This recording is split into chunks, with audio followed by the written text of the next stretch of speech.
Bismillahirrahmanirrahim. Assalamualaikum warahmatullahi wabarakatuh. Saudaraku yang beriman, marilah sejenak kita simak kajian dari guru kita Al-Maghfurulahu Syekh Ali Jaber, sekaligus mengenang beliau dan memetik hikmah, ilmu dan amalan di dalam kajian ini yang insya Allah akan menjadi suatu kebaikan bagi kita untuk menjalani kehidupan sehari-hari. Marilah kita simak bersama-sama. Alhamdulillah wa syukrillah. Saya tidak bisa membayangkan 12 tahun sudah berlalu. Saya masih ingat pertama kali belum bisa sama sekali bahasa Indonesia tahun 2008. Cuma saya ingat satu kalimat, bagus. Jadi orang bicara sama saya, cuma saya jawab bagus. Sudah makan? Bagus. Mau kemana? Bagus. Jadi saya artikan semua bagus. Dan selalu saya berdoa, ya Allah tolong bantulah saya supaya bisa bahasa Indonesia yang bisa difahami. Kira-kira Bapak Ibu faham gak sekarang? Berarti doa saya sudah kabul. Karena itu doa saya tidak pernah belajar sekolah Indonesia atau kursus bahasa Indonesia atau dari kamus. Nah, cuman hanya bergaul, duduk, dengar, sering saya dengar, alhamdulillah bisa hafal. Ketika ucapkannya mungkin belum begitu pas, orang-orang ketawain dulu, tidak apa-apa. Saya bilang diketawain, dia bodohin, tidak apa-apa. Yang penting saya bisa sampaikan yang bermanfaat. Alhamdulillah berjalan waktu sedikit demi sedikit bisa mendapatkan, bahkan saya dapat kejutan. Saya menemukan saudara keluarga saya di Indonesia. Dulu ibu saya dan ayah tidak pernah cerita. Tapi saya ketika sudah berada di sini, baru saya menemukan saudara keluarga. Ternyata kakek saya dan ayah kakek saya dua-duanya kelahiran Lombok. Bahkan ayah kakek saya dibunuh sama penjajah Belanda dan dia punya makam besar di Ampenan, di Lombok, dan dia mampu mempersatukan orang Sasak di Lombok untuk melawan penjajah Belanda. Makanya ketika saya bertemu Presiden Jokowi, saya sampaikan saya sebenarnya cucu pahlawan tapi belum terdaftar. Dan subhanallah, tidak membayangkan begitu saya ke Indonesia bisa menemukan sejarah keluarga. Bahkan saya punya keluarga besar di Lombok, di Cirebon, di Surabaya. Salah satu kakek saya nikah sama orang Bumi Ayu di Jawa Tengah. Kemudian bertemu dengan keluarganya juga di Cirebon. Ada juga di Bali, kemudian di Jakarta. Barangkali di Cimahi besok-besok ketemu ada orang yang bunga keluarga. Jadi subhanallah, begitu dunia ini kecil, kita bisa terus bertemu dengan keluarga dan kita terus bisa melanjutkan perjuangan. Dan saya harap mari kita sama-sama memperjuangkan yang terbaik untuk negeri kita Indonesia. Karena mohon maaf, yang kita besok bawa pulang ada dua hal. Ketika kita mati, yang kita bisa bawa hanya amal saleh. Yang kedua, ketika kita mati, yang tersisa di dalam dunia ini hanya nama baik kita. Tidak ada yang lain. Ketika tersebut nama kita, semua orang mau mendoakan. Semoga Allah ampuni, ya Allah. Luar biasa perjuangan orang itu. Luar biasa dia memberi yang terbaik. Orang politisi, orang ekonomi, orang siapapun, dimanapun posisimu, tolong beri yang terbaik. Karena itulah yang akan mengharumi namamu ketika kita sudah besok meninggal dunia. Dan di alam kubur, yang masuk sama kita adalah amal salih. Di sambil kita beribadah, dan selalu saya berkata, tolong kerja keras untuk duniamu dan kerja keras untuk akhiratmu. Jangan hanya akhirat tapi lupa dunia. Dunia harus maju, harus berhadapan, harus bisa menjadi terang menerang yang bisa membangun Indonesia. dan bisa menjadikan Indonesia negara terhormat, bisa menjadikan Indonesia negara yang diperhatikan oleh dunia karena kemajuannya, kebersatuannya, dan alhamdulillah kita diberikan banyak anugerah dari Allah Subhanahu wa taala. Dari hasil bumi, dari hasil tanam-tanaman, dari hasil luar biasa. Saya selalu berkata, wallahi negeri Arab kalah sama negeri Indonesia dengan sumber alamnya dan kekayaannya. Kalau dikumpulkan seluruh negara Arab, masih lebih kaya Indonesia. Mungkin karena kita tidak merasa kekayaan itu, mungkin karena belum bersyukurlah. Kekurangan syukur kita dan salah gunakan nikmat itu akhirnya tidak terasa. Padahal kekayaan yang Allah anugerahkan untuk negeri kita Indonesia luar biasa.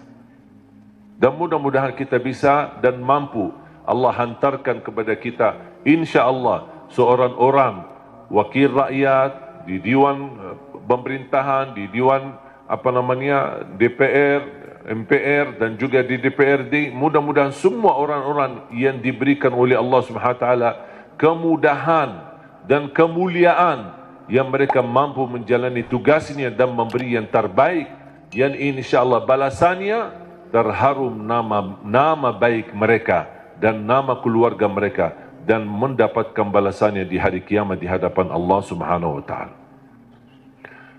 3 poin yang saya ingin sampaikan. Yang pertama, tolong jangan lewat 1 hari tidak membaca Al-Quran. Belum bisa baca, simak. Dengar.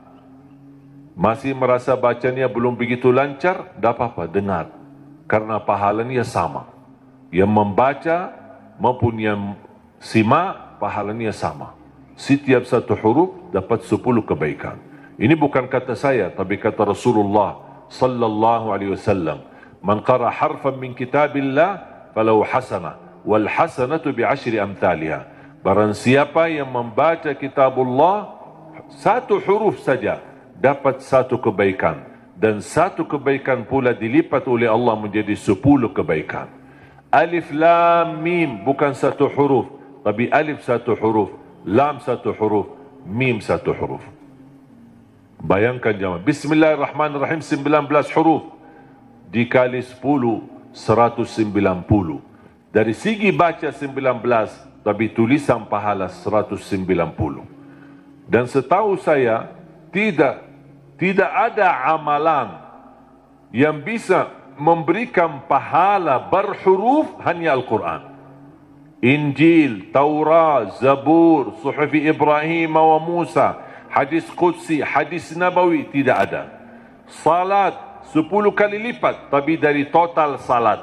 Tidak dihitung setiap ruku', sujud, bacaan dalam salat, tidak. Dihitung total salat. 5 waktu dapat 50. Sebagaimana diperintahkan di awal 50 kali salat. Tapi Al-Quran satu-satunya ibadah yang nilai pahalanya berhuruf, bersatu huruf. Dan menurut saya ini promo yang paling istimewa dari Allah. Paham Bu promo? Biasanya ibu-ibu yang tahu promo. Ada enggak di pasar promo? Kalau kita misal mau belanja, ditawarkan, ini beli misal gelas 1 dapat gratis 1. Beli 2 botol minyak goreng dapat gratis 1. Ada kan? Atau beli misal 2 botol mie goreng, minyak goreng dapat 1 dus mie goreng lah misalnya. Ada kan? Itu kan namanya promo. Pernah enggak Bapak Ibu bertemu dengan promo, beli 1 botol minyak goreng dapat 10 gratis? Ada enggak promo begitu? Pasti merugi kan? Allah Subhanahu wa taala tahu manusia suka promo, makanya Allah tawarkan promonya. 1 huruf dapat 10 kebaikan. Tapi sayang sekali yang berlaku promo manusia, tapi promo Allah belum laku. Karena banyak kita manfaatkan promo manusia, tapi tidak memanfaatkan promo dari Allah SWT. Bahkan berita gembira, ada orang berkata, saya sebenarnya ingin baca, tapi bata-bata bacaan saya. Saya takut salah, nanti malah dosa. Mendingan tidak usah baca. Itu alasannya karena berbata-bata. Ada berita gembira dari Rasulullah SAW. Rasulullah bersabda, "Walladhi yaqra'ul Qur'ana wa yatata'ta'u fihi wa huwa 'alaihi syaq lahu ajran." Barang siapa yang membaca Al-Quran kemudian dia berbata-bata. Terima kasih ya Rasulullah. 1400 tahun yang lalu nampaknya Rasulullah umatnya bakal banyak berbata-bata. Makanya sudah diberi solusi dari kemarin. 1400 tahun yang lalu. Barang siapa yang membaca Al-Quran kemudian dia berbata-bata sambil berat, susah, sulit untuk membaca Al-Quran, tapi tetap dia mempertahankan dan terus dia melanjutkan sesuai kemampuannya, kata Rasulullah, falahu ajran, akan Allah berikan 2 kali pahala. Selain setiap satu huruf 10 kali lipat, dia dapat 2 kali pahala. Satu, karena dia mau membaca Al-Quran. Yang kedua, kesulitan yang dia hadapi, berbata-bata sambil berat, Allah hargai perjuangan itu, Allah berikan pahala. Berarti Bapak Ibu yang bersama Al-Quran tidak ada yang merugi. Bahkan ada yang bertanya, boleh enggak saya baca Al-Quran tapi saya tidak baca terjemahannya? Saya jawab, boleh. Ada orang tanya lagi, boleh enggak saya baca Al-Quran sampai khatam, tapi mohon maaf saya tidak faham sama sekali? Saya jawab, boleh. Kenapa? Karena target baca Al-Quran kita ada 4. Ada 4 target. Pertama, baca walaupun tidak faham. Tetap dapat setiap satu huruf 10 kebaikan. Itu namanya standar. Walaupun tidak faham sama sekali. Karena Rasul menjanjikan pahala setiap satu huruf 10 kebaikan tidak dikaitkan dengan faham. Target kedua, baca dan faham. Berarti ada upaya untuk memahaminya. Itu lagi lebih besar lagi pahalanya. Yang ketiga, baca, faham dan menhayati. Lebih lagi dahsyat pahalanya. Ada lagi yang keempat, baca, faham, hayati dan menamalkan. Kalau tidak bisa semuanya, jangan tinggalkan semuanya. Jangan gara-gara tidak bisa menamalkan malah tinggalkan baca. Tidak bisa faham malah tinggalkan baca. Tidak bisa menhayati malah tinggalkan baca. Standar baca. Tetap mendapatkan setiap satu huruf 10 kebaikan. Jelas? Subhanallah, begitu indah kajian yang disampaikan oleh guru kita Al-Maghfur lahu Syekh Ali Jaber. Semoga Allah memberikan kita kemudahan dalam setiap langkah mengerjakan kebaikan. Amin amin ya rabbal alamin. Yang kedua, usahakan jangan tinggalkan ayat kursi setiap habis salat. Semua hafal ayat kursi kan? Sering dibacakan habis salat atau kadang-kadang tertinggal? Selalu. Ibu-ibu bilang selalu. Pahalanya apa?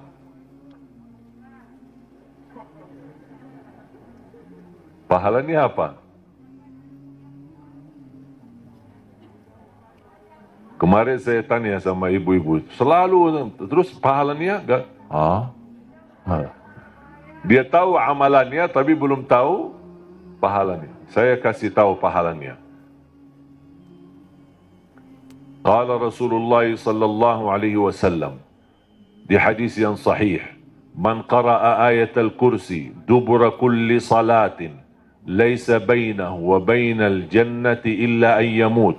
Barang siapa yang membaca ayat kursi setiap habis salat, dijamin masuk surga, tidak ada sesuatu yang mampu menghalanginya. Allahu Akbar. Tak ada sesuatu yang mampu menghalanginya, jaminan masuk surga. Cuma baca satu. Saya ketika baca hadis yang sahih ini, saya berfikir, ya Allah, ini satu ayat aja jaminan masuk surga. Gimana 30 juz Al-Quran? Ini baru satu ayat. Gimana kalau orang rutin baca sampai khatam Al-Quran? Selain ayat kursi setiap habis salat, tolong usahakan tutupi harimu dengan baca surat Al-Mulk. Habis beraktivitas, sudah selesai kegiatan, sudah siap-siap mau tidur, tolong sempatkan Suratul Mulk. Kalau bisa sebelumnya boleh witir. Ada orang tanya, boleh enggak saya salat malam sebelum tidur? Saya jawab, boleh. Karena salat malam tidak harus tidur dulu. Banyak orang yang salah faham masalah itu. Ini kembali kemampuan. Cuba kalau kita memaksakan setiap orang mau tahajud atau mau salat malam harus tidur dulu. Ada orang mungkin misal contoh, ketua Dewan, aktivitas, rapat, meeting, pulang sudah malam. Kalau dia tidur malam mungkin bisa jam 12, mungkin bisa jam 1, belum tentu bisa tahajud. Ketiduran, baru dapat 3 jam, maksimal 4 jam sudah subuh. Jadi fisik manusia kan punya kemampuan, punya batas. Makanya selalu saya berkata, kalau ada bapa ibu yang biasa tahajud, tidur baru tahajud, tidak apa-apa teruskan. Tapi kalau masih belum terbiasa, tolong amankan walaupun 2 rakaat. Amankan walaupun 2 rakaat. Niat salat malam, niat salat hajat, lihat sunnah taubat. Silahkan, apapun niatnya boleh. Habis salat 2 rakaat, tambah 1 rakaat witir boleh, atau 3 rakaat. Sekali salam witir, atau bisa 2 rakaat salam baru 1 rakaat. Terserah, mau 3 sekaligus, 1 kali tahiyat, atau bisa dipisahkan 2 baru 1. Baru habis itu tidur. Kenapa? Seandainya belum sempat bangun dan ketiduran sampai subuh, sudah tertulis namamu ahli tahajud. Sudah tunaikan salat, apalagi witir. Minimal, saya selalu tekankan, minimal jaga witir. Dan mohon maaf, ini bukan wasiat saya, tapi Rasulullah. Tidak ada yang dari saya. Dari saku saya tidak ada. Semua dari Rasulullah SAW. Apa kata Rasulullah kepada Abu Hurairah? Abu Hurairah berkata, Rasulullah menwasiat awsani khalili wa an utira qabla an anam. Rasulullah menwasiatkan aku jaga witir sebelum tidur, kata Rasulullah kepada Abu Hurairah. Bahkan Umar bin Khattab ketika ditanya, kenapa suka witir sebelum tidur? Kata beliau, saya takut tidur dan meninggal dunia dalam keadaan tidur belum witir. Makanya amankan witirmu.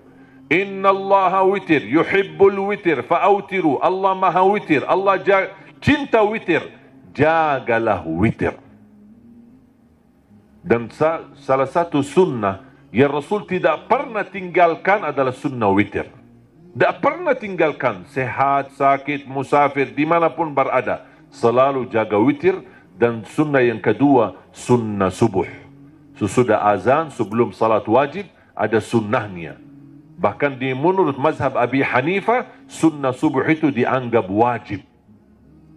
Selain Abu Hanifah dianggap sunnah. Memang dia sunnah, tetapi hampir sunnah, tapi martabatnya seperti martabat wajib. Karena sunnah subuh, pahalanya lebih besar daripada dunia dan seisinya. Saya berkata, subhanallah, ini baru pahala sunnahnya. Kira-kira gimana yang wajibnya salat subuh? Habis sudah laksanakan witir, mau tidur, tolong bacakan suratul Mulk. Belum lancar bacaanmu, setelkan.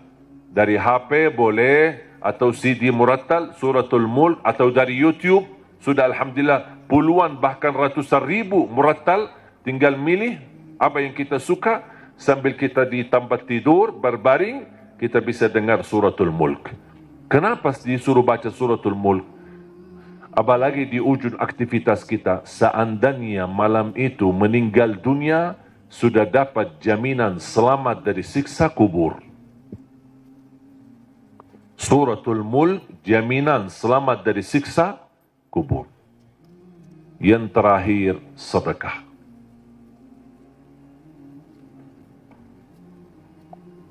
Yang pertama, jangan lewat 1 hari tidak baca Quran. Yang kedua, ayat kursi setiap habis salat, termasuk jaga suratul Mulk, kalau bisa sebelumnya jaga witir. Terus sekarang yang ketiga, sedekah. Terutama sedekah subuh. Terutama sedekah subuh. Saya sudah sering membahas dahsyat sedekah subuh. Saya yakin Bapak Ibu, semua para hadirin, saya yakin orang yang suka bersedekah. Tapi ada yang satu sering tertinggal. Doa habis sedekah.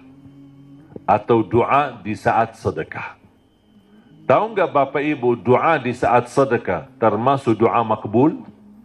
Tapi kadang-kadang kotak amal lewat, kita isi tapi tidak doa. Sering kita lupa doa itu. Padahal bisa, ya Allah aku mohon dengan berkat sedekah ini, titipkan pahala sedekah ini untuk kedua orang tuaku. Ya Allah aku mohon dengan berkat sedekah ini, sembuhkan penyakitku kalau lagi sakit.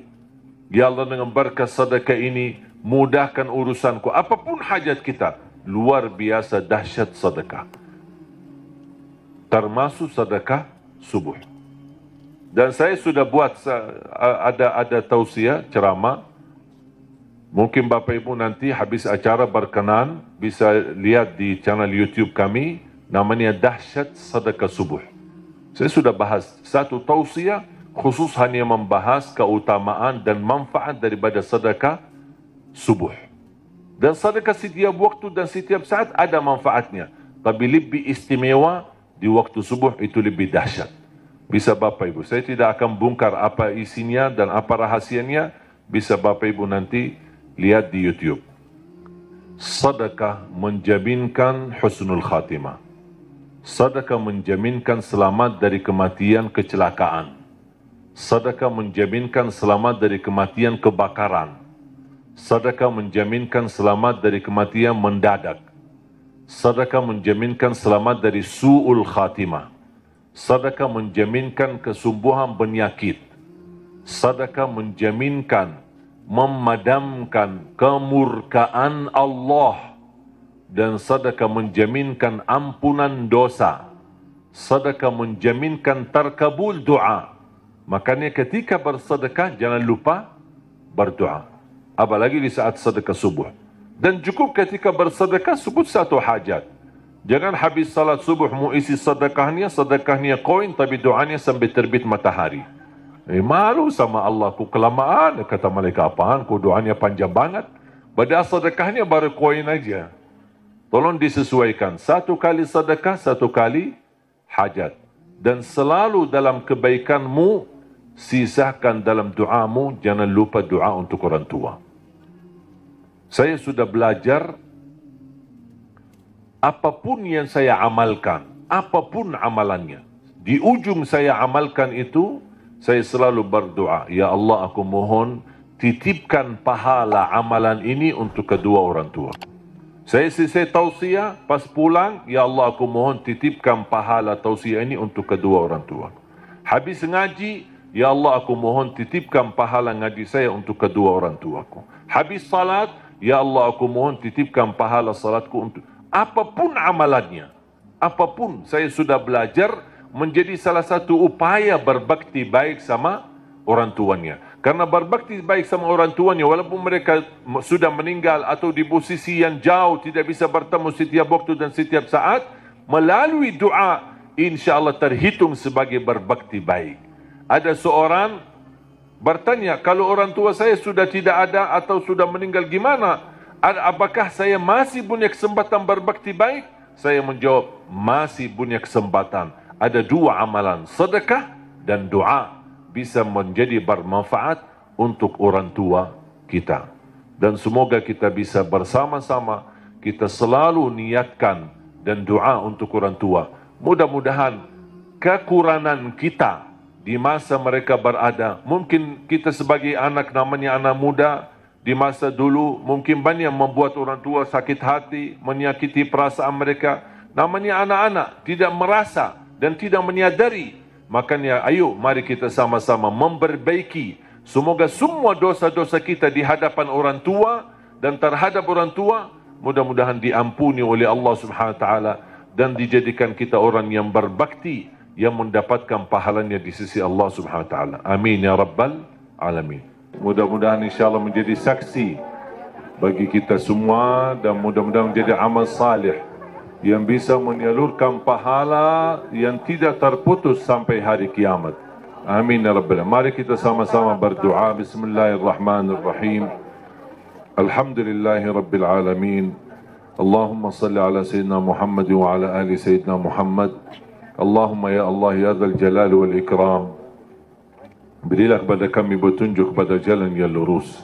Hidupkanlah kami dalam keadaan iman, wafatkanlah kami dalam keadaan Islam, akhiri hayat kami dengan husnul khatimah. Jadikan kami semua serta keluarga kami ahlul Quran, pencinta Al-Quran, penghafal Al-Quran, yang mendapatkan syafaatnya Al-Quran. Alhamdulillah, itulah tadi kajian yang indah dari guru kita Al-Maghfurulahu Syekh Ali Jaber. Semoga menjadi amal jariah beliau dan diberikan tempat yang mulia di sisi Allah Subhanahu wa taala. Amin amin ya rabbal alamin. Wassalamualaikum warahmatullahi wabarakatuh.